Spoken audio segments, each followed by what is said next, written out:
Bonjour et bienvenue sur ma chaîne YouTube. Aujourd'hui, je vais vous expliquer la fonction Ackermann. Donc, on a int Ackermann. Donc, cette fonction va retourner un entier. On a deux arguments, le m et le n. Donc, au milieu de cette fonction, on a trois conditions. Dans cette vidéo, on va traiter toutes ces conditions une par une avec un exemple.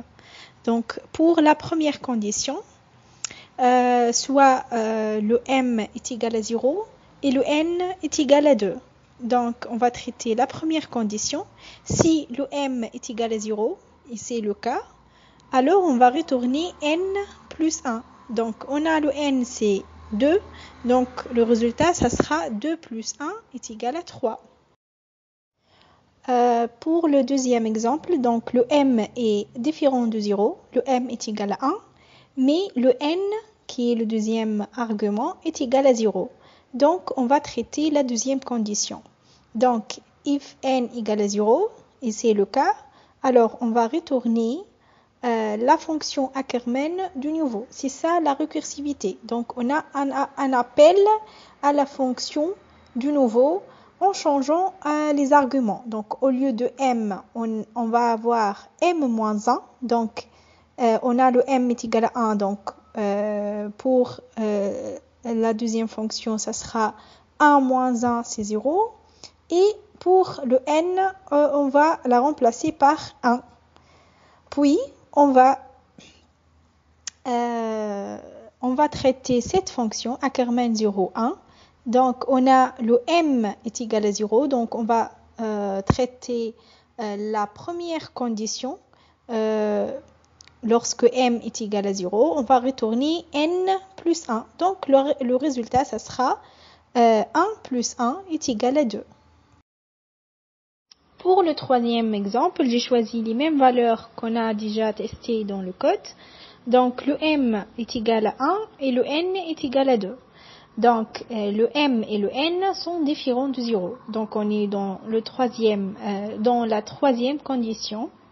Alors, on va retourner une fonction récursive, Ackermann, dont les arguments est égal à m-1 pour le premier, qui est égal à 1 moins 1, c'est 0. Et pour le deuxième argument, ça sera un appel récursif une autre fois à la fonction Ackermann, dont les arguments sont égaux à m, qui est 1, et n-1, qui est 2 moins 1, c'est 1. Bien sûr, on va traiter le deuxième argument, Ackermann 1,1. Donc, aussi, on est dans la troisième condition, puisque le m et le n sont différents de 0. Donc, on va retourner une fonction récursive Ackermann, dont le premier argument, c'est m-1, donc c'est 1 moins 1, c'est 0.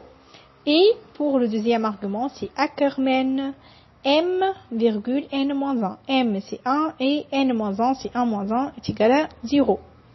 De même, on va traiter le deuxième argument. Donc, ici, on a Ackermann 1,0. Donc, on est dans la deuxième condition, dont le n est égal à 0. Donc, on va retourner une fonction récursive dont les arguments sont égaux à m-1, qui est 1 moins 1, c'est 0, et 1. Donc, on est ici dans la première condition, dont le m est égal à 0. Donc, on va retourner n plus 1. Donc, n, c'est 1. Donc, 1 plus 1, c'est 2. On a complété donc le deuxième argument. On obtient donc Ackermann de 0,2. D'accord? Donc, ici, on est dans la première condition. Donc, on va retourner n plus 1. C'est 2 plus 1 est égal à 3. On a terminé aussi le deuxième argument de la première condition. Donc, on obtient Ackermann 0,3. De même, on est dans la première condition. Donc, le résultat, ça sera n plus 1. Donc, c'est est égal à 3 plus 1 est égal à 4. C'est ça, donc on a vérifié les valeurs qu'on a travaillées dans le code.